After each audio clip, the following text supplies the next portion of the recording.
This episode is supported by Battlefoam.com. Twisted aliens and demented cultists battle across the devastating science fiction world of Dark Age. Muster your forces and learn to survive at beastsofwar.com. A world of hideous nightmares awaits in Kingdom Death Monster.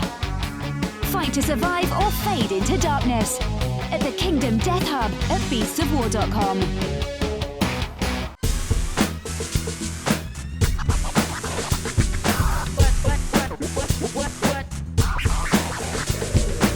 Hello everybody, it is the weekend. Thank you so much for joining us here on The Weekender, and this morning I am joined by Justin. Hello. John. And the also sexy furious Ben. Hello Ben. Hello. Back in your monitor where you should be. How dare we let you run free? Ah, let me out. No. I just realized we haven't planned on talking about all the things you get up to during your week off. I'm gonna just throw random questions at you throughout the show just to test you. This sounds dangerous. Yeah. I want to know how he's getting on with his badgers and his burrows and his squirrels and his. We'll keep that for backstage tomorrow. You'll pick your brain properly about what you get up to. So we have a packed show as ever. The first thing I want to just mention is we do have winners that we're going to be announcing at the end of today's show. So that's the Battle Systems Galactic Terrain set. We're going to be announcing the winner of that at the end of the show, and we've also got the Game Mat EU prize where we had over like 350 comments with something like 500 different name suggestions for that playmat. We'll be announcing the 3 lucky winners who get that at the end of the show as well. But, as I'm sure regular viewers of The Weekender are probably like, I haven't seen John in a while. You may have noticed if you're a Backstage member or if you haven't taken up the 7-day free pass that John's kind of like taken over the site a little bit. It's pretty badass, actually. There has been a spate of project vlogs that have gone out and everyone has said, oh, another John week. But like Divide and multiply. Divide and multiply. I think it's fine. I think John week, John month, John year, John's decade is the next step, really. But we've been putting you through your hurdles. You've had such a variety of projects the past like couple of months. There's been tons of bolt action going on. We had the tanks one go out, and then we had a big German army for that, and then we had the Primaris, which They were nice. drilled the gun barrels eventually. If you haven't been reading the comments on John's Astral Knights project, which was just astounding, we love to take on board comments and feedback and integrate them into the projects when time allows. But in this case, we made a special exception, and John went, you know what, I need to go back to this project. I know it's done, but I want to add a little bit extra because if I don't, I feel like I get lynched. Yeah. The Backstagers are a fantastic community to be chatting to.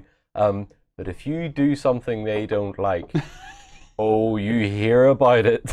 you get private messages, you get comments and everything. So there was a severe lack of holes, is what we were saying in John's project. So you ended up going back in and drilling out the bolt guns of all the models from the Primaris. Yeah, had to go back over all of them. It was good. You learned a lot even from going back and doing that extra little bit, though. Yep, I learned how to not drill gun barrels from that video, because I did the video and I thought, I know I've made a couple of mistakes, but it's fair to show mistakes on video and go, oh, well, this wasn't the right approach. And then I got comments saying, you should have done it this way instead, and I was like, oh, I can't win anymore. No, but I think the best way to learn really is by trial and error, and sometimes there's never one clear defined way to do any of this stuff. You have to test it a little bit, and I'm glad you did it. I think it was really cool. But the reason I wanted to get you on this morning was to chat about what you're up to now. This has grown. This has been a... What went from, we have a really cool model that we want to put an army to, it has turned into, we need to make a really cool army. Yeah. And it went from, we'll do minimal conversions, to now going, no, we have to convert the whole lot. There has to be special weapons in there. There has to be all sorts of stuff in there. And it's grown and grown and grown. And thankfully, I've been allowed to take a bit longer with it and actually focus on the conversion work for this new project. Yeah, because we should say, usually when we're talking about these kind of projects, or Warren walks in on a Monday morning and he's had his porridge that morning, and he's like, John, I have an idea. Usually we say, okay, we think this idea will take a couple of weeks. We'll see how we can work it. And we want to engage the community as we go. And we realized a few days into this one that everyone was getting involved. There was so many ideas being thrown at John that it would have been madness to ignore them. Yeah. So this one, we're going to go deep on it. I think this one has become very much a community-driven project, unlike the other ones where it was quite simply going, I'm going to paint this, this is the scheme, this is what we're doing, and here's the process, and here's the end of it. This one has really had everyone in on the ground level going, right, you should really focus on this. They're telling me areas that I should be looking at, and to be fair, I've not been looking at. We should say what it is, actually. I don't think we've said it directly. We haven't. This is a Astra Militarum Army, or for you traditionalists, an Imperial Guard army. But it's based on a whole rake of historical miniatures, particularly Napoleonics. And we picked a range from a company called Front Rank, who have got some amazing figures, and they're all metal cast, they're really nice looking and all that. And we went with some Prussians, and we went with a whole load of cavalry and a whole load of infantry, and thought, this is what we're going to do for our Astra Militarum Army. The core of it was we got this. Yeah, get it under camera. Let's have a look at this bad boy. If we can fit it in. She's a beast. Yep. We got this sent to us by a viewer, and I unfortunately cannot remember their name because if it was you, because we do get sent quite a lot of stuff, and we normally get emails along with them, or sometimes Facebook messages when something comes in. Every so often something just arrives, so sometimes it's a little tricky. So if it was you that sent this to us and to John, please let us know, because it's been essentially the cornerstone of this entire project. It was the starting model of the project. We got this, came through, and Warren went, I know what to do with this. So we were going to paint it up, and then we realized, no, let's build an army for it, and then that's where this project vlog came from. Wow. The details are lovely. It's a beautiful tank. Can you get the name for it? Can you remember the name? It's a Macarius Vanquisher. Nice. Why do I get the feeling, John, that you looked at this and went, I want to take it home? I have wanted one of these tanks for at least 4 years. Because I seen them on Forge World when they first came out, and I was like, pretty someday. Isn't that what we do with a lot of stuff on Forge World? You look at it and go, ooh, someday. Yeah, I'm eyeing up warhounds, warlords, everything. I'm looking at them all going, I need all this stuff. So what's your plan then to take this as it stands currently and Prussianify it, or what's the word you've coined? Prussonian it. So what are you going to do? I actually recently got a little bit of comments on it, because I was bringing the tank up to this stage, which is like it's pre-shade and zenith and stuff like that. And someone had said, what are you going to do to make it tie into the rest of the army? And I was like, I hadn't even thought of that, because I just assumed the tank was going to be the centerpiece, regardless of how it turned out or what colors I chose. And then earlier we were talking about this. Yeah, get him in. So if we can get him under camera as well. So this is one of your cavalry then, yeah? Yeah, yep.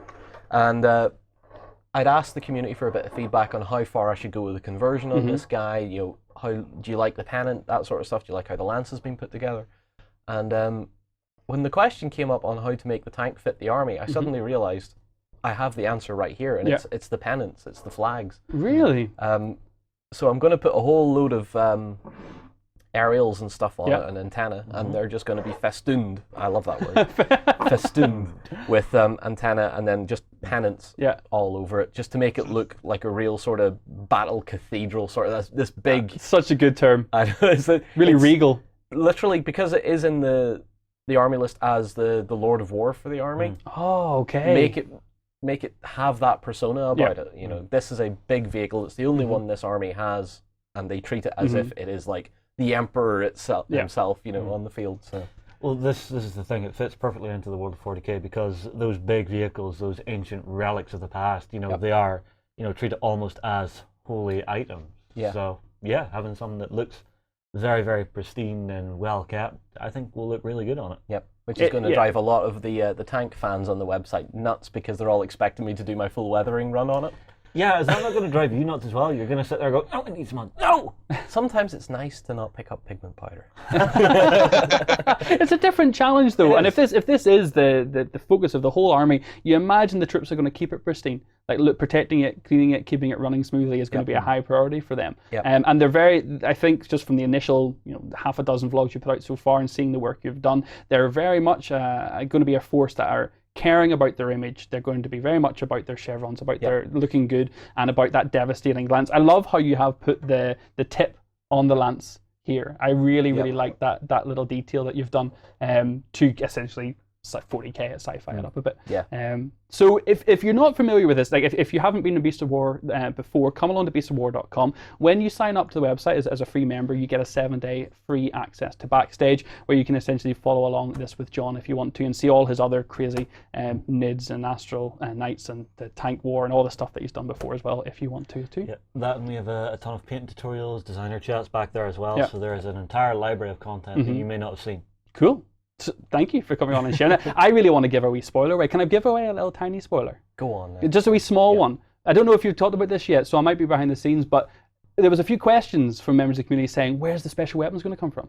Where's the heavy weapons teams going to come from? Because initially you started with like a 1,000 point list, and then we're like, we can maybe tweak that up a little bit. Yeah. And we're looking now at getting you essentially some front rank cannon? From Perry. Oh, Perry miniatures Perry. is this one? Okay. Yeah, we're going for Perry for some cannon crew. That you're going to then try and convert to something more lasy. Yeah, turn them into las cannon crews and stuff like that. So I think that's going to be a real challenge. Yeah. And for me, I think the challenge in that one's going to be the wheels and the wooden struts. There's probably a name for that I don't know. Carriage.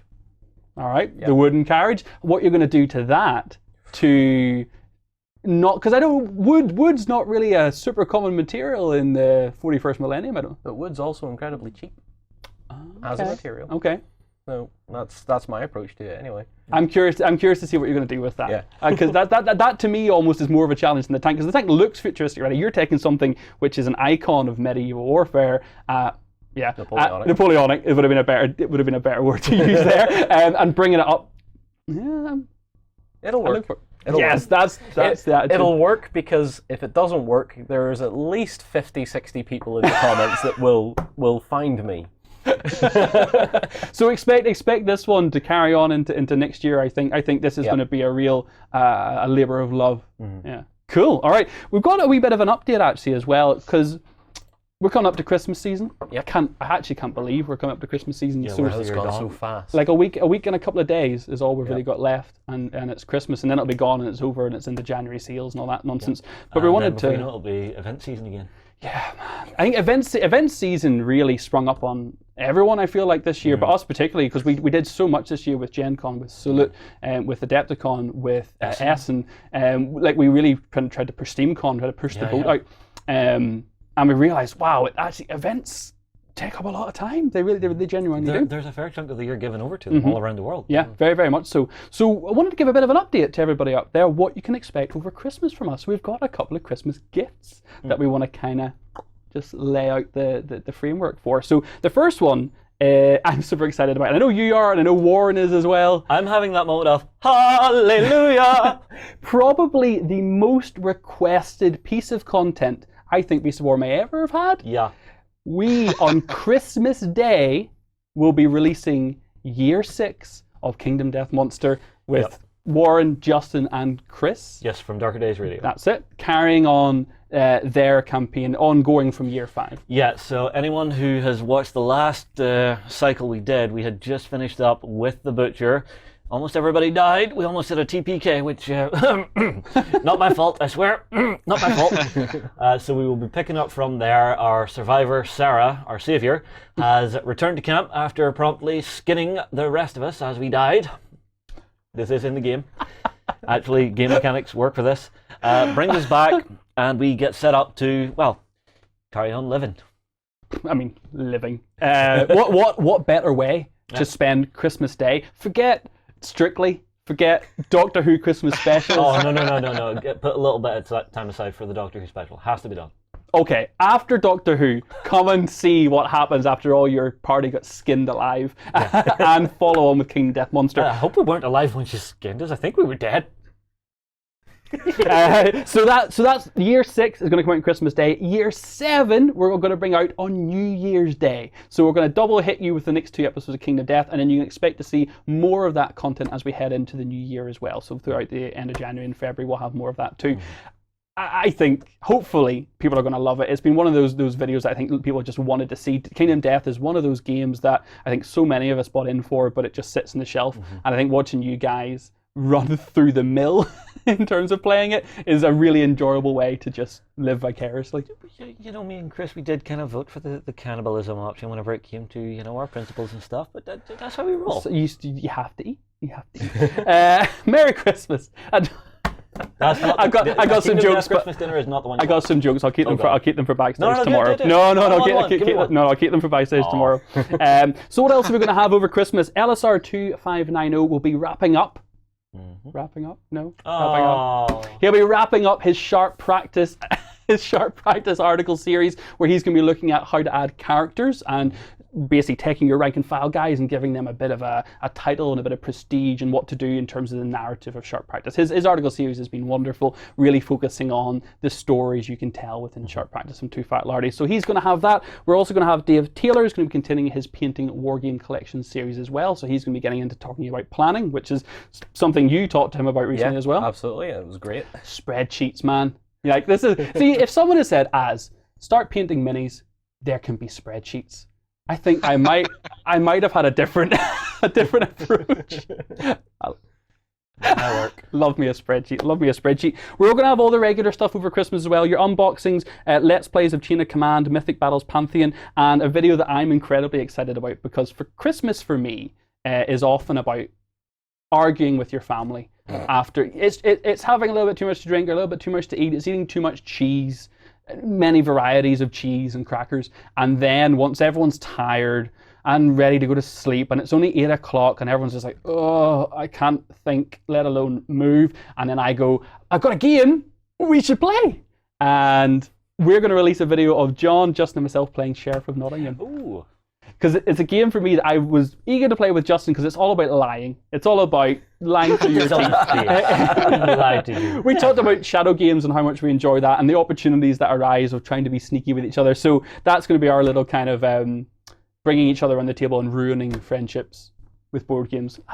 What else? What else can ruin friendships like Monopoly? I'm pretty sure I played a couple of sly moves as well, if I recall right. You did. See? He was focused on me while you were just doing sneaky stuff. So all that to look forward to over Christmas. As an extra note, we talked a bit about Backstage, is what John's working on, but we have 2 fantastic Backstage retreats coming up as well. On the 31st of December, to end out the year, we're going to have, as is tradition, our art text video, some of which I've already had a little, Lance gave me a little preview of it. It's just... You see, the thing about it is, it's always funny seeing him do that.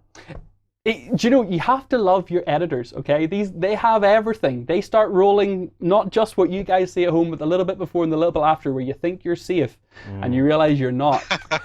Love your editors, man. I need to buy Lance and Colin really big Christmas presents, because they do. They treat us well. I hope I survive the outtakes with my dignity intact. So I doubt it. No, I doubt it as well. So that's coming at the end of the year, and then we have the best. This is probably my favorite project you've thought of.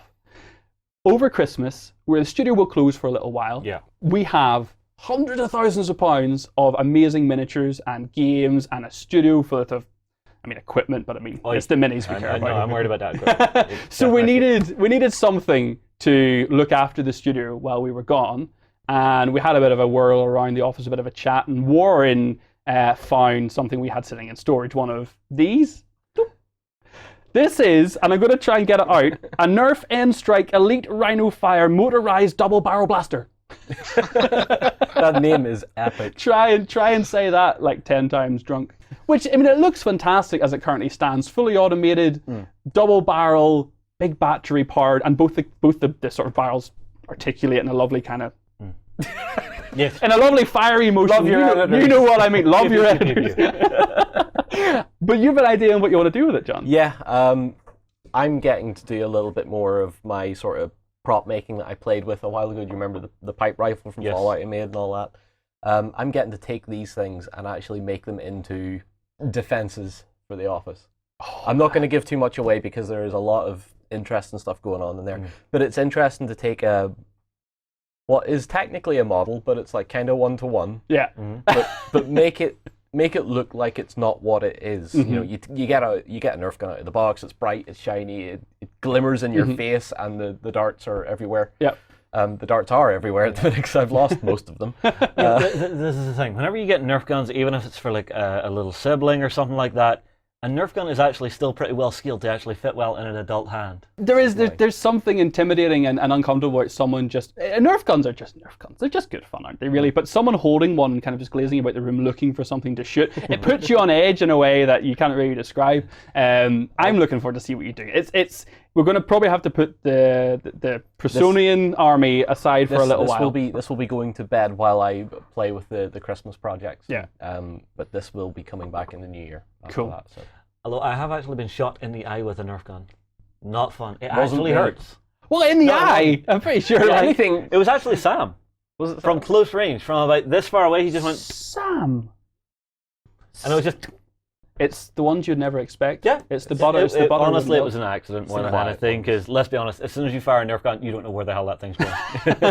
Well, I just want to ensure that whatever you do to it, and to all the paint and modifications you add, I want it to still fire. That's the thing that I'm super interested in. Can you modify it to really make it look cool as a proper defense for the studio, but also still be able to take muggers or burglars down, or just Warren. Or just Warren. Yeah. Just Warren. Yeah, I'm confident we can do that. So over Christmas, you'll be able to see, all being well, what John does with that project as well. I'm really looking forward to that one. Cool. All right, well, look, we're going to take a quick break. We're going to let John get back to his projects because we've given him a lot to do, and then we're going to come right back with some news. Do you know, you have to love your editors, okay? They have everything. Lance is my favorite editors. It is the best. The world may have power, but God has given me a power even stronger than the world. Welcome back, everyone. It's time to let the good times roll. BB8 fan club in the house. I don't want any porgs taking over. BB8 for life. This is just saying it right now. Maybe I need a second pair of hands so I can do you see, if you're doing BB8 love, it is literally just the ball. But like I can do a little head. I can do a little, like that's the ball. Yeah. And that's the head. Does that work? BB8 for life? I'll work on it. I'll Christmas Sure, goals. someone out there, some trendsetter has figured it out. Link YouTube videos, please. I know I'm probably just offending people. This is probably a really inappropriate hand gesture I just did. Think I'm safe? I suppose some hand gestures around the world, they can mean different things. Okay, here it means horrible things elsewhere in the world. Let me know. Let me know how I show my BB8 love. Anyway, more important news. Ben, what is happening this week? So kicking off with some news that came out of Perry Miniatures and History Work earlier in this week. And this is that they're going to be working on a range of pre-painted models, starting off with the American Civil War. Wow. So they're going to be doing a whole bunch of different models to begin with, starting off with a selection of line troopers. There's also going to be a whole selection of command elements as well. Mm-hmm. They're also going to be working on cannons, and they're also going to look towards creating some terrain pieces too. Wow. But as I say, all of these are pre-painted to like a tabletop standard, I guess you'd say, and they're looking pretty good. The terrain, the barn looks actually really nice, as does the little farmhouse. That stuff looks great. And is it pre-based as well? I think so. I think it's all pretty much ready to go on the tabletops. Yeah. Basically, you crack these out of the box and they just get them down to the tabletop. So I must admit, like that is a pretty nice standard. If that is the way they're all coming, that is pretty decent. What kind of systems would you be hopping into with this, Ben? So I think most of the time you're going to be looking at the stuff you'd see from Warlords, so Black Powder and all these kind of things. Maybe even a little bit of Sharps practice if you want to do some sort of American Civil War stuff there as well. You could fit that in too. It'd be pretty cool. I think effectively when it comes to these is that they've done a lot of work on these when it comes to the base colors, and you could probably just go over it with a nice shade or like some kind of tone, and that would probably make the miniatures pop that a little bit more as well at the end. So yeah, if you really wanted to tone them or wash them down and then go back over with like a little bit of highlighting or something just to kind of pick that back up again after the wash. Wow, I really kind of wish we hadn't talked about this, so I could have just got my own little No, we're not letting you away with that. Yeah, my own little sharp practice. And saying, going, oh look, I painted these. No. The next time Richard was in the studio, I could have just been like, Richard, look, I've been painting minis, and that is a big temptation for me for 2018 is actually to get in some sharp practice, War of Independence stuff, just to paint and have a play with, because I really did enjoy playing it this year with Richard from Two Fat Lardies. This idea, I really like the idea of, because it's easy ways to get into it, because whenever you think black powder games, you're thinking mountains of miniatures, big battles, big swathes of troops, blocks of infantry moving and shooting. That can be really intimidating if it's all coming to you in bare metal. I'm trying to think, like, I mean, with this sway me, I guess it depends, exactly as you've said, on the force size. You know, how many would I have to pick up, and sort of what's the cost between an unpainted mini and a pre-painted mini? But I must say, for pre-paints, those look great. For something that's just coming straight out of the box, that is a level that I would be quite happy to put down on the table and start playing with. Fantastic. Yeah, and again, with the black powder stuff, you can always go in and add those cotton wool flares, those smoke things, and all those little kind of extra elements that you only get from black powder games that lift the battlefield without actually needing to do too much to your troops. Because I must admit, from watching your games with Richard, one of the most interesting things was tracking the ammo, tracking who's fired and when, and how that affects the narrative of the battles, and all that actually does a good job of lifting everything without needing to have your miniatures be Makes world. just that tiny little bit more cinematic, and that's all it needs to really make it live. Cool. And Ben, do you know how soon these are coming out? I think they're very, very soon. Actually, I think they're available to pre-order right now over on the Perry Miniatures website. So if you are interested in these, you can go and check those out over there. So you think of them, and they're also going to be expanding the line out into the start of 2018 as well. So if you're interested in maybe not necessarily the American Civil War, see what happens with this. Maybe they'll go and explore some other areas as well. Napoleonics, proper sort of Waterloo era stuff as well would be pretty cool to see. Especially since there's so much stuff that comes in with very, very vibrant colors, and sometimes people find that a little hard to get into. They're a little hard to get down to their models. So if there are ways for you to deal with a pre-painted set, and you don't mind spending a little bit of extra cash, this could be a good way to get started in these games. So. I'm incredibly, incredibly curious to see what everyone watching, what the Beast of War community have to say about these. I mean, is there going to be a bit of a hate for pre-painted minis and saying, no, come on, if you're going to get into the hobby, paint them? Or are more people going to say, actually, if it brings more people into my local game store, it brings more people to my club to play the game, then by all means? Well, it then brings up the question, what do you dislike more? Someone who's playing against you with bare metal miniatures, or someone who's playing against you with pre-paints? Like, if it makes the game look better, if it makes the game feel more fun, to not have to worry about someone just sitting down bare metal in front of you, I would say go for it. The other thing is, this is great for people like Warren or like, a dad or something. If you don't have a John out there. Yeah, but if you're like a dad or something, or someone who works really long hours and you just don't get time to paint, but you still want to play games and still have it look nice, this is a good idea. Yeah, I think more options. We've already got plenty of choices for miniatures. Having another different style of mini, fantastic. Can't really knock it. Cool. Good find, Ben. I like that one a lot. The one thing is, you will never win a painting contest with these, but you're not meant to. Man, someone buy some pre-painted minis and enter them in a painting contest. Well, some tournaments, they actually have, best painted army. Oh, yeah, of course. And if you turned up with these and no one else had painted their army, that would be a horrible way to win. But if it did happen, it would be funny. Ben, did you just thumbs up the screen? He did. Yeah, it's definitely do that. That would be amazing. If it happened, mail us, let us know. That would be ridiculously crazy. Okay, what is up next in the news then, Ben? Next up, we're leaving sort of the tabletop behind and instead going towards the digital realm, because Fantasy Flight Games have announced that they're going to be working on an interactive version, a digital version of their Lord of the Rings, the living card game. So this was one of the first sort of big games, I suppose you'd say, that really popularized this idea of cooperative play between two people on the tabletop. They're going to be doing this, starting out with a single-player mode in early access towards the end of this year, starting to 2018, and then they're going to be developing a two-player version of this in the future as well. It's basically taking a lot of the concepts around the living card game that everybody knows. So you were playing as a bunch of heroes, you go on their quests, you have to travel to different locations and defeat monsters, but it's also going to be cutting down a lot of the sort of more intricate sides of the game that maybe make it last maybe an hour and a half, and instead cutting it down into a play session that would take around 10 to 20 minutes per quest. They're also going to be adopting the LCG format going forward through this as well, so you'll be able to buy additional packs that will come with new quests and new monsters and new heroes, but you'll know exactly what's going to be inside each of these packs before you buy them. This is super interesting on so many levels to me. So first of all, I like that they're keeping the living card game format. So if you do decide to buy any of the expansions or add-ons in the digital format, you know exactly what you're going to get. It's not microtransactions where you're getting random loot boxes. Exactly. And stuff. I'm a fan that they've kept that side of the game. The second thing that kind of throws me on this a little bit is this, as you stated, Ben, is very much a cooperative game. It's very much two-player. Okay, it's going to start solo, but then it's going to have the second player come in later on after it launches. Is you and I playing on our iPads in our homes or on our lunch breaks or separately? Is it the same to sitting down at a table with two decks and going through it together? I don't know. There's an old argument to that. Whenever you went from Dungeons and Dragons to something like World of Warcraft, for role-playing and stuff, was it different, or was it just a different way to experience that type of game? Definitely different. Yeah, 100% different. You know, my thinking on this is, I love the fact that Fantasy Flight are going for more and more digital games. They did the same recently with, what was the game? Imperial Assault's got an app, is that what you're thinking of? No. It was a board game they converted. Ben. Was it the D&D game Tomb of Annihilation, I'm thinking? So I think there is a Tomb of Annihilation kind of like action-y kind of game, but it's not. This is more, I think, of a direct card to digital card. It's more of a direct translation than that would be. No, because I actually picked up Tomb of Annihilation, the digital version, and it plays exactly the same as one of those games. As the board game, so grid-based, turn-based. Exact same system. Wow. Okay. So.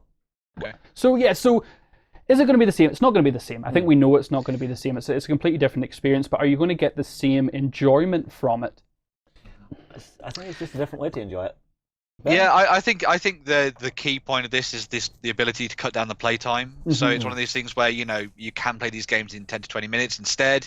Means you could probably fit it into a lunch break, as you say, and you're sitting on your iPads or whatever, just going for it, instead of having to sort of involve yourselves in the process of setting up everything on the tabletop, getting all the tokens out and things like that. And I just think it's potentially going to lead to some fascinating things going forward for whatever Fantasy Flight Games Interactive do. Yeah. So yeah. Because like I know already that you can play Star Wars Destiny on Tabletop Simulator. You can play Netrunner, another FFG game, on Jinteki.net, a website. You can play, what's the other one? Octagon is like a tabletop simulator program where you can play... Game of Thrones. Exactly. So there are a lot of digital tools that communities have decided to get into and support because they want to play with people worldwide. You know, that's a whole different conversation to get into. But I wonder, are FFG going to test the water with this one, which is definitely one of their smaller living card games, to potentially then look at Game of Thrones, look at Netrunner, look at Legend of the Five Rings? Yeah, I think a big part of this is whether or not, because Fantasy Flight Games are who they are, they're going to be creating a system that is going to be very intuitive and very easy to use. Like the user interface is going to be potentially very great, very good. So hopefully that'll be one of those things which means that they can then almost cut above the rest of the people that are doing these other versions, these other apps and things, and make it a welcome place for you to play the games like Netrunner. Whether or not they're going to create cut down versions of these games, a little bit like with Lord of the Rings, will be a completely different matter. But it'll be very interesting to see what they do, and they have plenty of scope to do something interesting with this going forward. So I'd be very interested to see what they do, particularly when it comes to Netrunner. That could be very fascinating. So, So specifically from Fantasy Flight Games Interactive, you know, they are the ones that did Dimensions of Madness and the Imperial Assault apps, I believe.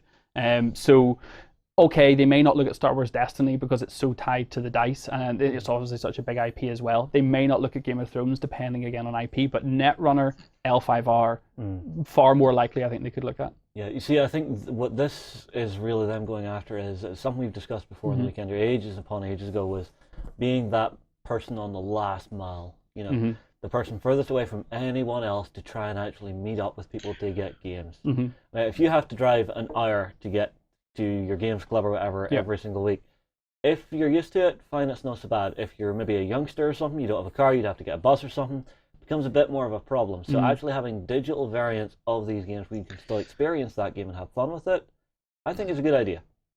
I genuinely think one of the big things about what they're doing with this and choosing Lord of the Rings as the starting point is it's fascinating to see them doing something where it's players against the inbuilt AI of the game, effectively, and the systems itself. So I would imagine maybe the next thing that we'd see them do is potentially Arkham Horror as well, because obviously that was the LCG that sort of grew the system from Lord of the Rings. So maybe that would be the next step for them going forward, and that could be pretty cool. That would be like if you build an AI that's that's going to work and building an AI that's going to be really competitive and challenging or changeable for difficulty settings is probably one of the keys for this for me. I agree. That would be the next logical step. I could horrify you. You could horrify me? Just a thought. What if they use this to then do digital tournaments? Well, so Hearthstone is one that does online tournaments, but then they also do their tavern brawls where people come to the friendly local game stores, bring their apps or laptops and things with them and play at a local setting. So they mix and match both. Oh, fair enough. I would be curious to see if they go down that route. Yeah, that's a tricky one. I don't know. It depends. Would it be possible for me to play with the digital version and for you to play with the physical version with this? Oh, I don't know. Well, we know this is not going to be an exact fit of the game. It's going to be a light game. But in the future, Oh, I don't How far know. could they take it? Oh, I don't know. Physical and digital coming together in a competitiveness. I don't know. Is there anything out there that does that already? I'd be curious to know, actually. Cool. All right, interesting bit of news. I think we talk about FFG a lot recently, and it is because they are continually doing stuff with big IPs like Fallout. They're continually doing innovative and kind of pushing the barrier a little bit. And I like seeing that the FFG Interactive team are being so regular with their updates in the past 12, 24 months. So exciting to see where it goes. Yeah. Cool. All right, Ben, what's next up then, my friend? So next up, we've got some previews that came out on social media for sort of the start of next year for what's coming for Warmer Hordes. And we kick off with some looks at and I'm going to butcher the name, but the Satyrix or the Satix. And this is their Blood Priestess and the Raiders. Satixus? Or is it Stixus? Satixus. Is the A silent? Somewhere there are some very, very angry Warmer Hordes. Yeah. There's someone sitting watching the weekend and just going, "Whoa, why are you doing this to me?" Sorry, man, go on. Lovely miniature, though. Yeah, these are absolutely fantastic looking miniatures. It's one of the things that Privateer Press have been doing over the last, sort of year or so. Is taking a lot of these miniatures and upgrading them and updating them with new styles and new sculpts. The one thing that I really liked about these, and something that I think I like about Privateer Press as a whole when it comes to their sculpts, is they almost do a little bit of like the I guess you'd say World of Warcraft sort of exaggerated weapons or exaggerated features, but they do it in a way that makes the characters look heroic and awesome rather than just cartoonish. And I think they've done a really good job here with what we see here with the Satyrix, whatever they're called. There's no R in there, man. There's no R. There's a good variety of, and this is an odd. I didn't think I'd ever say this sentence, but there's a good variety of whip positions going on there. Like they've got a lot of different variety in the sculpts. They're really nice. Yeah, definitely. And it leads on to as well another little render that came out as well, which is for this blighted trollkin that's going to be thrown into the mix as well. A lot of people actually were saying that when they'd seen the card for this particular character, whose name escapes me, I'm afraid, but they'd seen the card for this character and they were like, how can it have 2 weapons and a gun? Well, here you go. There's a little blighted pygmy that has the little rifle for us. I do love his little buddy. But this isn't actually for the Trollbloods, though. No. This is because it's blighted. That means that it's been infected by the Legion of Everblight. So you'll have like blighted Ness, now blighted Trollbloods. Gotcha. So it shows that it's part of that Legion of Everblight faction. I love how very cool. smug his little buddy looks with his big cannon, man. He's just like, yeah, look at say hello to my little friend. No. That face says, say hello to my big friend. Yeah. That's a really, really nice sculpt. Yeah, it's cool. But yeah, it's been fantastic seeing what Privateer Press have been doing over the last couple of months. One of the big things is that they seem very, very open to this idea of sharing a lot of their work ahead of time. So we get to see this stuff popping up on the forums and all kinds of different things like that. A lot of people that work behind the scenes showing off some of their work, and especially some of the concept stuff from the earlier stages, which we've talked about before on the Weekenders. And so it's just really nice to see them taking it from that very early stage with those line drawings all the way through to the renders and then the final products that pop up on their web stores and stuff. So yeah. Cool. Yeah, it's really nice to get that level of early prep. It does build the buzz, and like I think we've seen a lot of industry, a lot of companies now putting stuff out there, and it gives them an opportunity to even maybe change things on feedback. If someone says, "Oh well, that muscle looks really wrong," or that pose is a bit static, then they could always go back. I'm not a fan of this weapon. Could we get something more delicate, a bit lighter? Yeah. Why not? Why not throw it out there and get some feedback on it? And I think that stuff looks great. It's very characterful. Okay, Ben, you got another one for us? Yeah, so kicking things off for the world of Chronicle X, which is the game from Archon Studio that's coming to Kickstarter very, very soon. They have shown off another one of their characters. This is for the enemies. This is the Grey Dominator. And these are the sort of commanding and cunning and conniving individuals that are behind the Grey invasion of Earth and taking over the planet. They are considered almost alien royalty. Within their world, their sphere of sci-fi. And some interesting things about them, actually, reading through their fluff, is that they almost seem to be feared by the other Greys because they have no qualms about just destroying Greys if they do things wrong, which I thought was quite interesting. So it could provide for some very interesting dynamics when it comes to the game itself. Yeah, very cool. The other thing as well is that they've the guys at Archon have been running a little bit of a competition. So you can go over onto their Facebook page and you can share their Facebook post. And then if you take part in the Kickstarter, you'll be able to get this exclusive little miniature as part of your bundle, which I thought was really cool. And, this is my game! Yeah, because I didn't realize this until Az pointed out to me earlier that he's actually holding a copy of the game. Yeah. And there's also some of the game dice on the base as well, which I thought was a really cool little touch. And a couple more of the game actually sitting behind him on a box. So Yeah. it's as if he has actually got into the warehouse, grabbed one, and went, "No, this belongs to me now." The aliens are already invading. It's a really nice little touch, and it's nice to have a little unique sculpt. And if you're really into making your own little scenario for that, you even could. That's super meta. We're gonna play a game about stealing early copies of the game. Well, you see, this is the thing. We call that gaming in the gaps. Gaming in the gaps. Yes. I like that. Now, look, funny enough, this is a great point, Ben, because Chronicle X, I actually was incredibly lucky. I got a chance to sit down and chat to Glenn Allen. Now, Glenn Allen's a guy who's worked on Dungeon Saga with Mantic. He's worked on Judge Dredd titles. I guess it's Gangs of Mega City 1's a game he's worked on as well. And basically, Glenn gave me some time to sit and have a chat with him about Chronicle X and what we can expect, and actually get to see some of the minis up close. So we're going to cut away and have a quick chat to Glenn, and we'll give you a little run through. Humanity has been driven from Earth, but now it's time to take it back. Join the Reconquest and fight the Scourge on the Drop Zone Commander Hub at beastsofwar.com. Anime cyberpunk style meets skirmish combat in Infinity. Experience 8 high-tech factions and fight to control the human sphere at the Infinity Hub on beastsofwar.com. Hello everybody, it's Az here, and today I'm incredibly happy to be joined by Glenn Allen, who's with me to chat a bit about Chronicle X, a new upcoming board game from the guys at Archon. Thank you so much for joining me on the show, Glenn. Thanks for having me. My absolute our pleasure. So, I mean, I guess the best thing to do really is just to kind of give a quick introduction of yourself. So, what is it you do on the Chronicle X project then?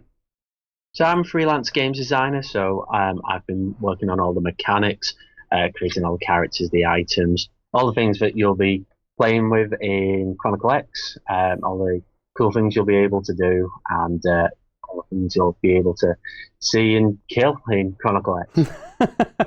I love the idea of all the things you can see and kill. It sets the tone for the game straight away. So I guess, in a nutshell, Chronicle X is a sci-fi humans v aliens kind of game, but can you give us just a brief overview of what the game entails, a bit of background about it?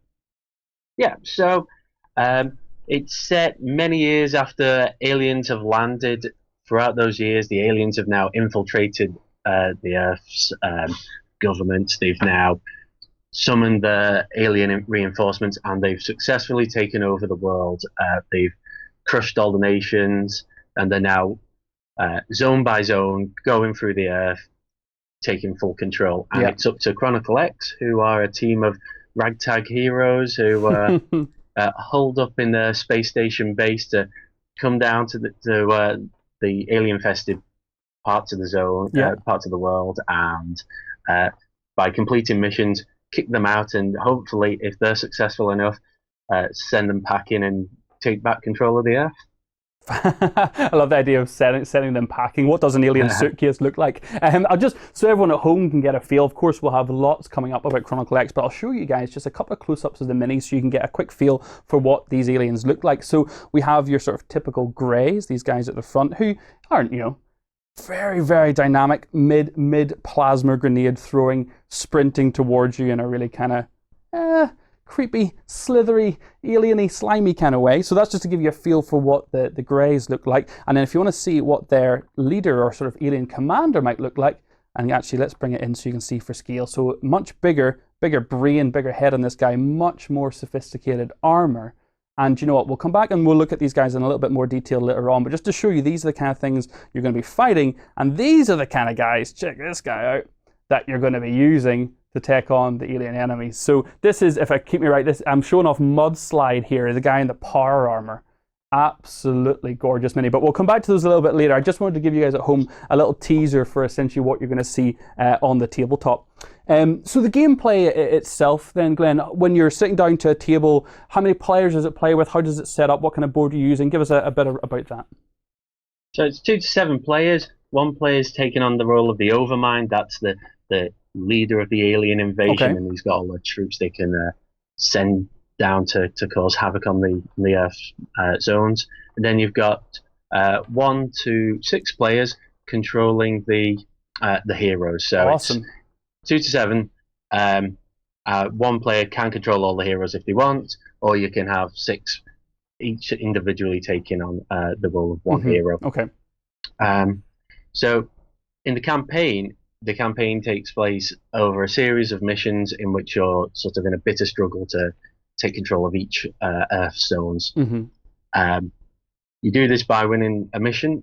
Our missions are drawn by each side selecting an objective for that mission. So this can range from the heroes trying to sabotage alien technology. Okay. Maybe there's the president's crash landed and they need to get him out, or the aliens might be trying to set up ambushes or salt the earth so that no resources can be grown.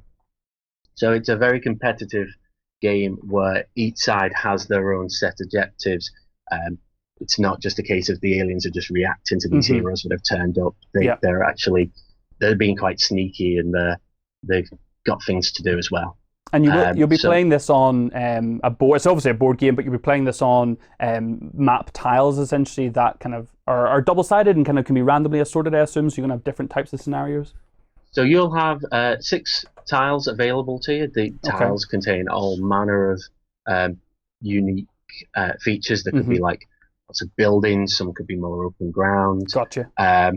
And each mission is used by selecting 4 of the tiles and putting them in a specific order that you want to use them in. So the hero player will have to select a field marshal, and they're the ones who are making all the tactical choices. So they'll set up the board. So it might be a case that you want lots of terrain so you can duck and hide from. Okay. You might want more open ground so you can get your sniper to pick off all the waves of aliens that are coming at you. So there's a lot of tactical choice in how you actually set up the board. And each board also features things like searchable item squares, cover squares, so you can get lots of different modifiers and different areas where your heroes can actually start from. So it's that's one of the first parts of the learning the tactics, is how to best utilize and navigate the board. Cool. And so go ahead. Go for it. Also, you've got a world map board, which this is how you track the campaign. So after each successful mission, whoever's won that gets to place their faction down on the world zone. So after a side has got over a certain amount and they've taken control of a certain quantity of the map, they're considered to have won. So either the heroes have been successful and they've wiped out all the aliens, or the aliens have now taken control of enough of the planet that they can fully conquer it. Gotcha. So essentially, whenever you have the humans coming together, you're going to have a cooperative aspect, and I assume all the heroes have their own different kind of traits. So with the aliens, obviously we've seen there's a couple of different examples of the different type of aliens you're going to get. What about the heroes then? Why are they so important? What makes them unique? What do they bring in terms of special activity? The heroes are a really elite team. They've got better stats than an alien, but they couldn't take on that whole wave of aliens on their own. Eventually, they'll just become overpowered. So you've got each one needs to complement the other. So you've got a medic who, she's not a frontline fighter. You've got to keep her out of trouble, but she's pivotal to actually keeping your people alive. She's got to keep the other heroes alive.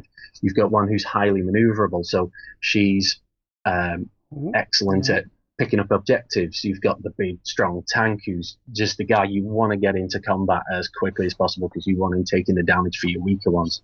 You've got a sniper who can stay at the back and pick off anyone who's trying to sneak around and ambush you. So each one's got their own role to play.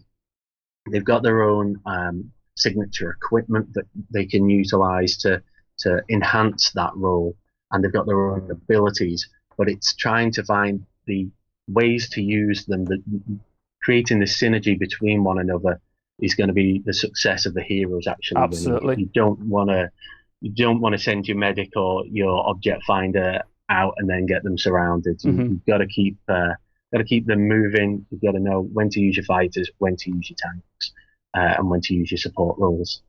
Yeah, so it's all about utilizing each one of the heroes to their best ability. So it's finding that opportunity. And I guess as the overlord for the aliens, then it's about manipulating that. It's trying to isolate the weaker guys, or trying to not let the collector get to the objective you're trying to get to. So there's that nice to and froing. I was showing off the minis there while you were chatting, which was fantastic. Although one I didn't get to show off yet, which I think might be the item collector you alluded to, is what was his name? It's Atticus. Oh, sorry, I'm going to murder this. Atticus Blackwood. Is that right? Yeah, that's right. He's an excellent support role. Yeah.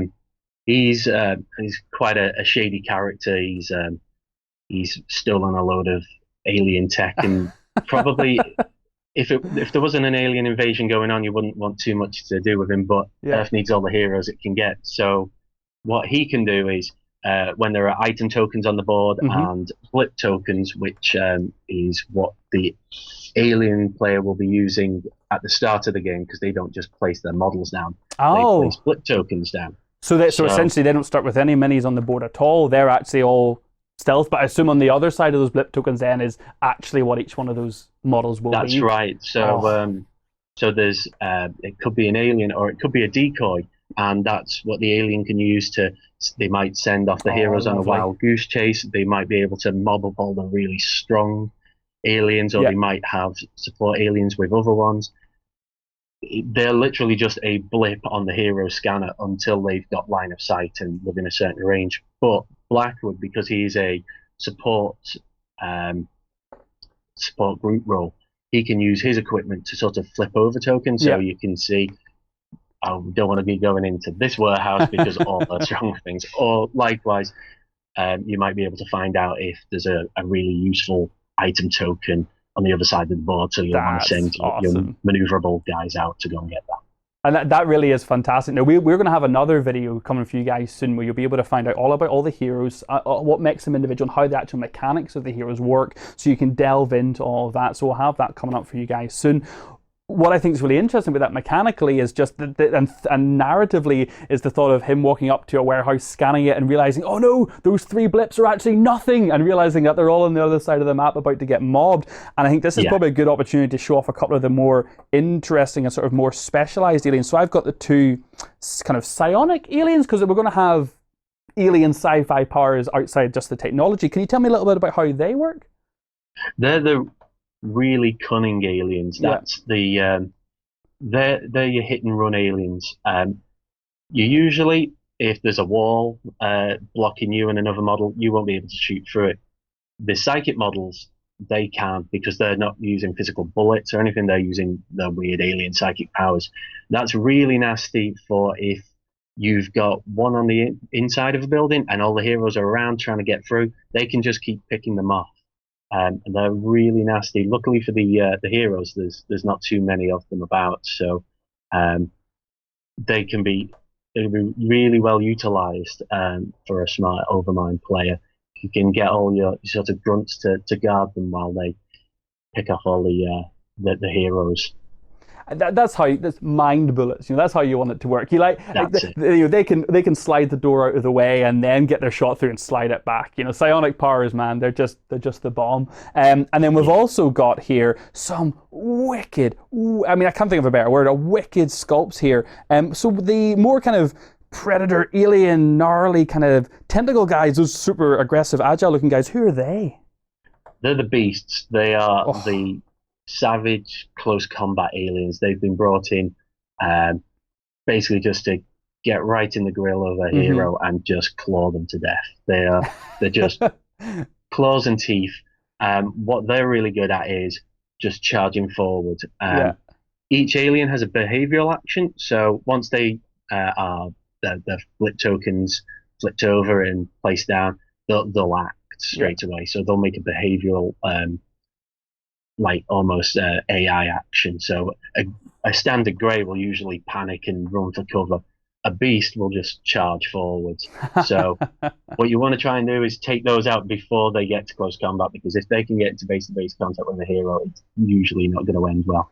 Yeah, I'm just showing off, actually, comparing one of those beasts to the likes of Dr. Yukari, the medic, and yeah, they're pretty They're pretty intimidating. The claws easily as big as her arm. They're fantastic. I do like the idea that each of the aliens has this kind of almost primal or kind of base mentality that once triggered, they kind of just enact instantly. It gives a certain kind of sort of randomness or strategy to how the aliens are going to plan things out. You can't control absolutely everything perfectly. And when it comes to attacking then and actually jumping on and getting involved, what system are you using? Is it normal dice or custom dice, or how does it work? We're using a 12-sided combat dice. Now, the combat dice is quite unique because you've got a variety of different scores. You've got hits, double hits, and likewise when you're defending, you're using the same dice. You've got defend and double defend. Yep. So with every hit that's scored, that is a potential wound. But you can cancel that hit out by having the defender roll the shield or the defense. Gotcha. There are some critical hits though, and this is a rare hit. This is like a roundhouse to the face or a headshot. It's a really cinematic hit that no matter what they do, they can't defend against. Yeah.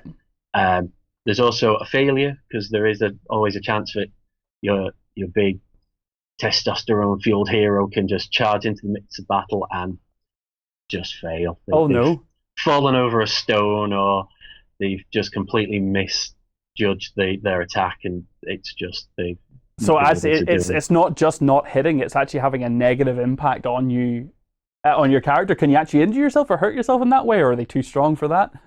You can't really do that. It's just if you want to have a cinematic feel of what you've done. I always like to imagine that it's been one of those big movie scenes and they've just come up short. Well, they've realised that they haven't loaded their gun.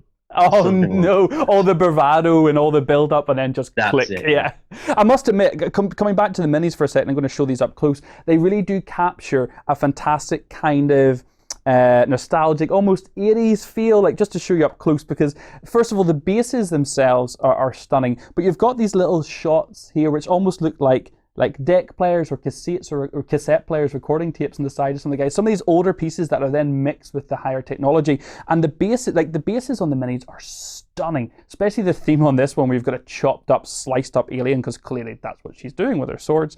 And this lovely barrel hopping alien as well here. I think the sculpts are absolutely gorgeous, Glenn. I am a huge fan of these.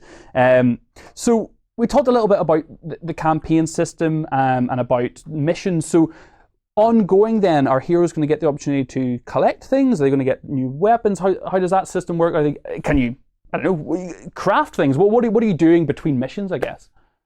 Well, during the mission, as I mentioned, there are features on the board. Some of these could be cover and open fire, and these modify your combat dice. Right. There's other features which are items you can collect. So you can collect all manner of items during the mission. This could be a weapon, it could be an armor, it could be a bottle of cola that's highly sugary, allows you to move quicker. Can I harvest alien body parts, Glenn? Let's cut to the chase. You can harvest alien scraps. Okay.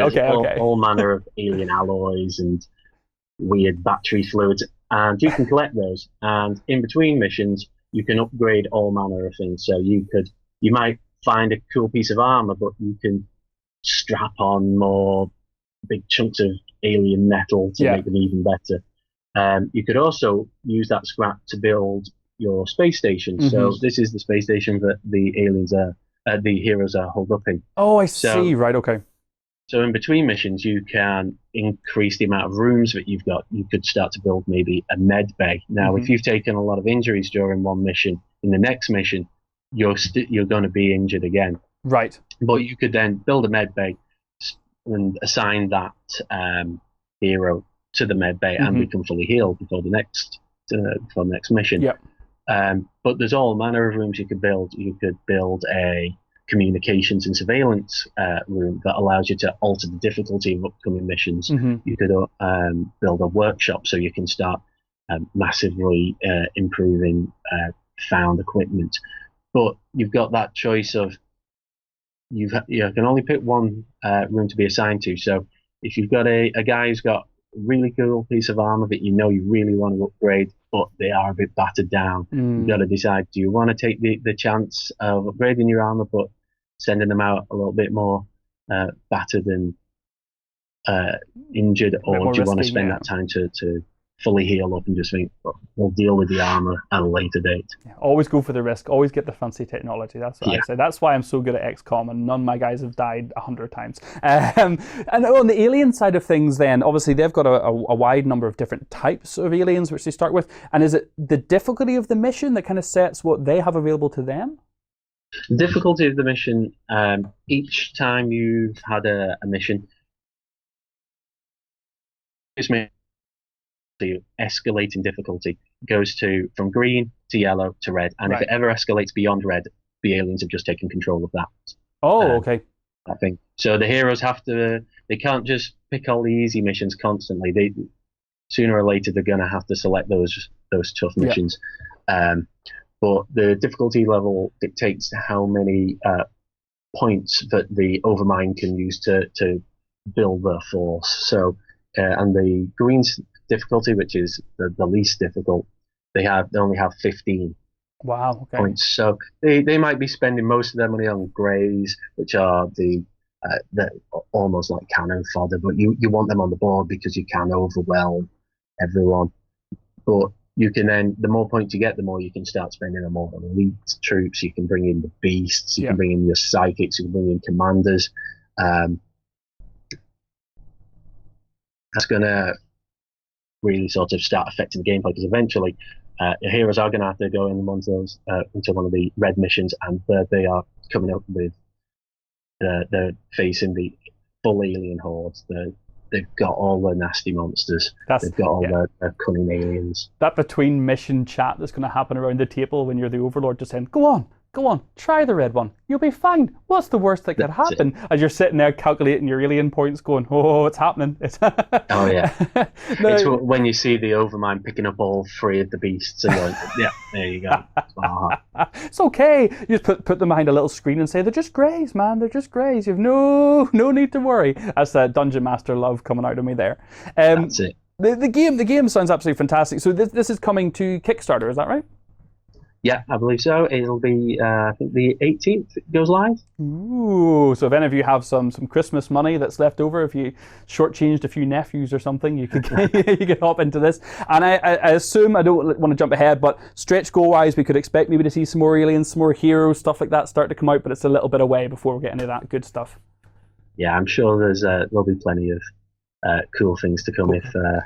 Poking him to see if he says anything to us, giving him a wee prod because Glenn drops a doozy for us. You never know. And for you, I mean, just as I guess a bit of a final question, getting involved in this project then, because I know you've worked with Mantic before. I know you got involved with Dungeon Saga. I know you obviously have a bit of pedigree. Was there any big highlights for you so far in working on the project? I think just getting to create the heroes and aliens are always just the most fun part of any project, is creating those things where you're going to get the miniatures and you see that your text on a paper come to life, and then the models that have been made when you can give them their abilities, it all really sort of creates the world, and it really feels like you're building the story and the world that's being played in.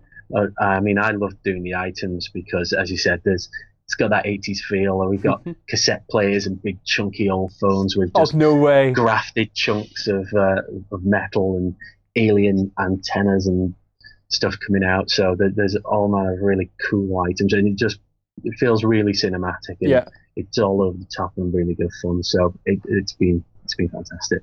It does. It looks absolutely wonderful. Well, look, thank you so much for coming on, Glenn. I really do appreciate it. So if you're interested in Chronicle X, it will be coming to Kickstarter on the 18th.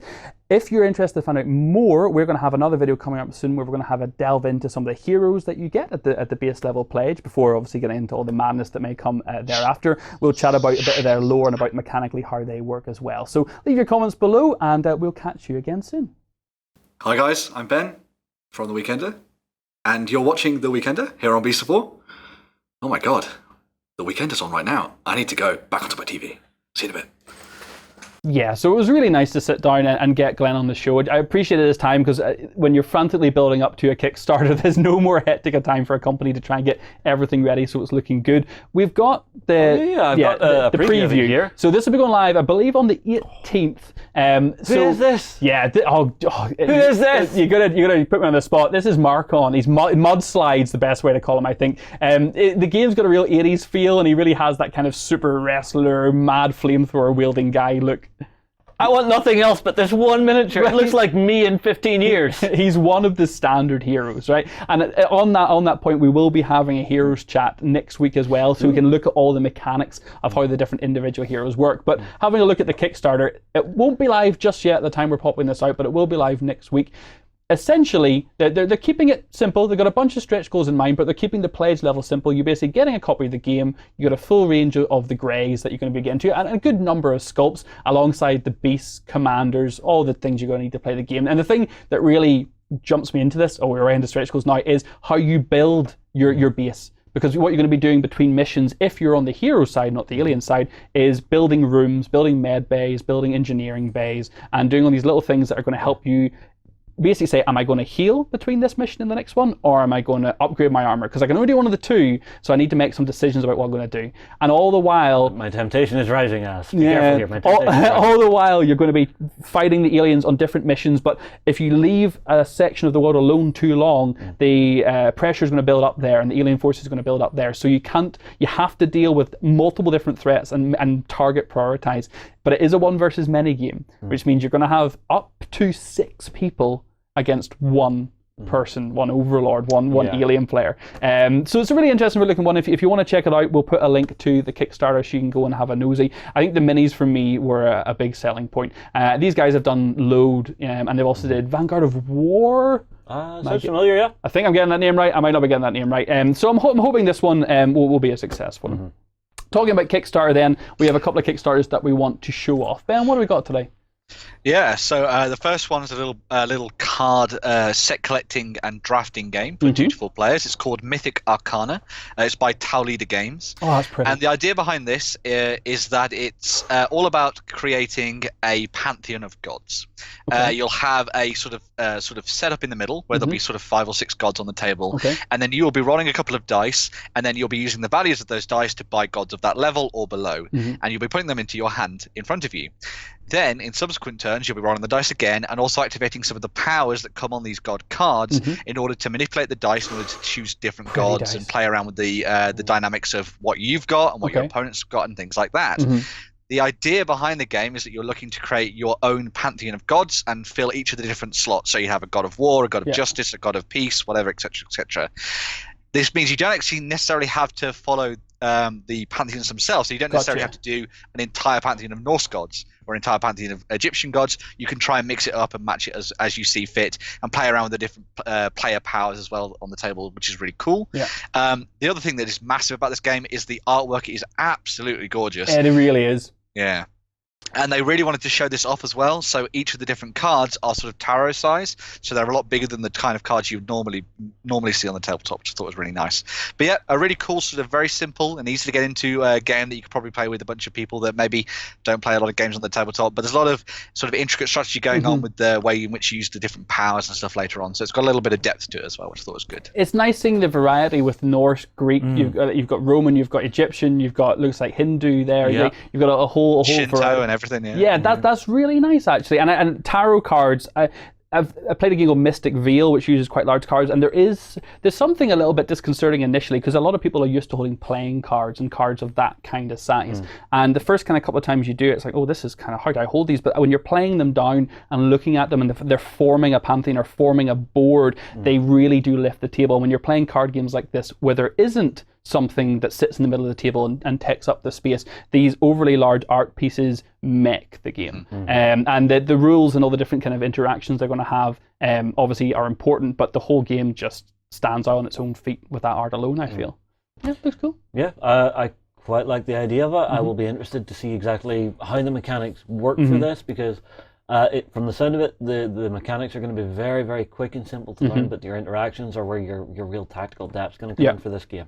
I'm a sucker for drafting games, especially when you've got, if you do play with the full 4 players, it makes it a little bit more interesting because then you're starting to think, I want that god, but if I leave that one for the player 1 or 2 seats behind me and they get that, they're going to have an amazing combo. What am I going to do? And it starts, and maybe I'll leave it and hopefully the next person will take it. It starts adding those decisions in. So I'm a sucker for drafting mechanics. I'll be keeping an eye for this one. Yeah. Cool. So we've got some elves up next, man.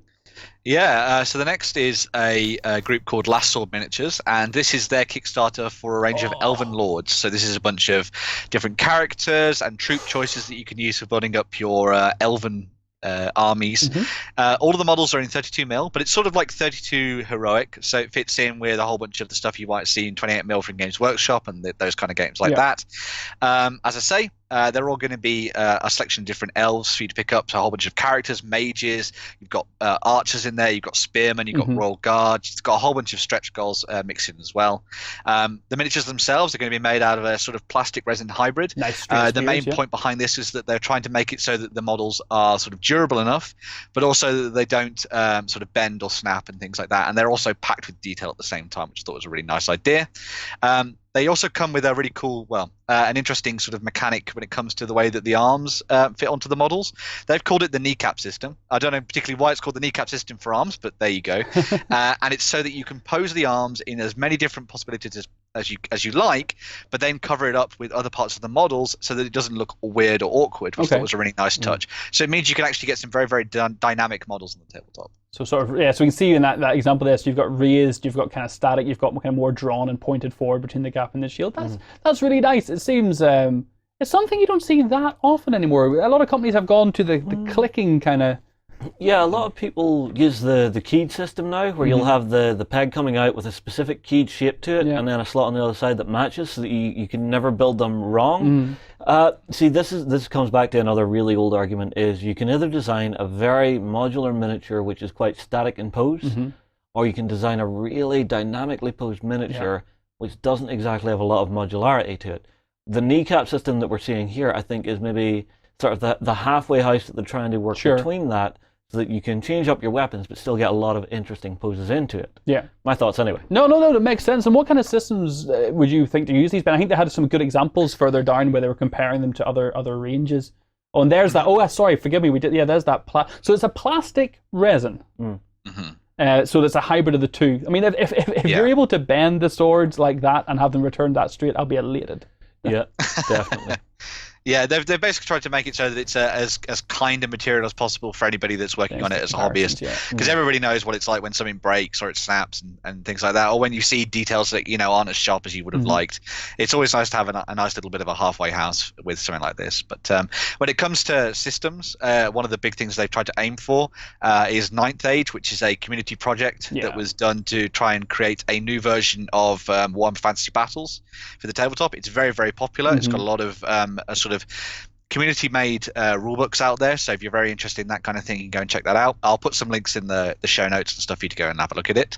But yeah, they're sort of aiming in that market, so if you like the idea of creating a sort of warband of elves and building that up and using some of these characters in your armies as sort of interesting, unique people, then yeah, you've definitely got some really cool choices here.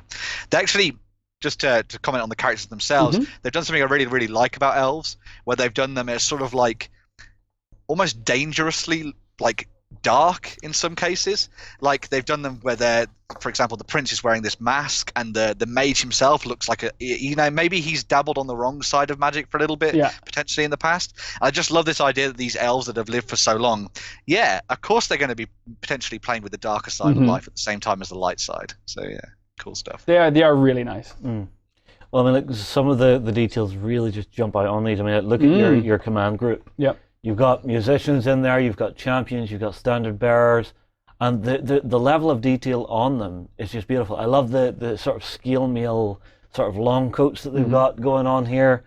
Further down, the detail on the banner, really nice. That tree is gorgeous, actually. There is just that hint of darkness to them that if you wanted to paint these as something a little bit more well, dark, obviously, you could go that direction. But if you give these a really nice, bright, clean paint job, they're going to jump off the table and feel like those good heroic elves that you know from all the old stories like Tolkien, stuff like that. I guess, yeah, it's a really good observation. These would go either way. These could be dark elves, these could be high elves very easily. Or, I mean, like, even if you actually started painting some, like, more wooden colours to them, they could be wood elves. Yeah, if you went with the oaky shields, more. Cool, love it. Interesting. Awesome. That's a nice one. I think I like seeing these alternate ranges, and the fact that they're just going out and saying, here's all the different comparisons, here's all the different sizes where you might want to use it. They're just saying, pick them up if you like them. Yeah. Okay, so we're going to wrap up the show. We have some competitions to chat about. We have some winners to announce, and we also have a couple of ongoing competitions still as well. So the first one I want to chat about is the Battle Systems Galactic Terrain Set Prize. Just an absolute monster of a terrain set. We asked you at home to suggest names for your own space station. Now, everybody who's put a name in, anybody, no matter what name you suggested, just got randomly drawn for the winner. But before I tell you the winner, I want to pick out a couple of ones that made me giggle. Is this honourable mentions? These are honourable mentions. Unfortunately, these guys are not winners, these ladies and gentlemen that put the names in, but my goodness, I loved your names. These made me happy. So Morion had a suggestion of Babylon 7. Okay. What happened to Babylon 6, man? Like, why did we go Babylon 5, skip 1, straight to 7? Are you setting me up a story here? Are you giving me a little thread to pull at? Something in the canon. There must be something that maybe I don't know. I'm curious. I want to know if there's a big backstory there that I'm not aware of. Biggest had a name, just the Ginger Claw. Now, to me, it sounds like the name of a Scottish boxer. But apparently... I don't know, it sounds more like a pub. The Ginger Claw. Maybe I could do pub, yeah. Do pub. Like have a strawberry sunset looking guy with an eagle on his shoulder looking all noble. The Ginger Claw. Yeah, I could do that. Apparently, I don't know, but apparently this is a nod to anyone who's backed Battle Systems projects before. Okay. It's come with a little in-joke. I like that strategy. I want to win a Battle Systems prize. I'm going to go with a little in-joke, but unfortunately, not this time. Riv Fader would call his or her battle station, "This is no moon." No, this is a shopping mall. Which is that what you envision space stations as being in the future? Just glorified shopping malls? What was it I watched? Was it? I actually think it was a Rick and Morty episode where they went to a space mall. Or no, sorry, it was. Where you buy all the Ricks off the... No. It was the remake of Voltron. Really? Yeah, Voltron. Yeah, with the security guard. Yeah. So that's what I imagine. Okay, so it's not as sci-fi and amazing and awesome. It's no, I think we will just become ultra consumers going to space stations to actually do our shopping. It's just an airport. Those flipping duty-free shops that they make you walk through. You have to walk through them to get anywhere. I hate that. Yeah. I hate being forced to shop. I hate shopping. But then you have to walk through a shoe shop. As long as that's an old Billy Conley joke. As long as it's a men's shoe shop, because then you've only got 5 types of shoes. Yeah. Brown, black, laces, Velcro, slip-on. As long as it's not a ladies, nothing against ladies, but ladies' shoe shops are like. I would probably miss my flight. I'd just be like, I can't take it in. Help me. I need to have someone with me to be like, no, just walk away from the wall of colour. I'm just jealous. I'd love a pair of knee-high, zebra-coloured pink strap-ups. That'd be great. Wow. You gotta live a little, don't you? You gotta live a little. Yeah. The next one I liked, I'm gonna murder this name actually, was Zelona with Buckle of the Orion Belt. Zelona. I just like Iona. If you actually had the Orion's Belt constellation, and you built a space station, so from Earth would look like a belt around the middle star, that would be badass. Yeah. It would. Until something happened that all went out of orbit, and then whenever you're leaving Earth, you just aim for Orion's Belt and you're on your way. Yeah, exactly. I liked it. In my head, space stations are often circular orbiting things, so I thought the thought of a buckle I thought was like that. And the last one, this one was just a bit more. I've been playing a lot of Stellaris recently, and I've also played some Twilight Imperium on the tabletop, so a lot of sci-fi games in my life recently. And this one from Annie was just Soul Refuge. I just went. Very cool. It sounds like as if Earth was deteriorating and they had to build a space station where we all had to evacuate to. It would be the Solar or Soul Refuge. Yeah, it sounds really cool to me. Yeah, but it's also the Soul Refuge, as in the only refuge. Oh, well, it's Soul, but yeah, E. Yeah.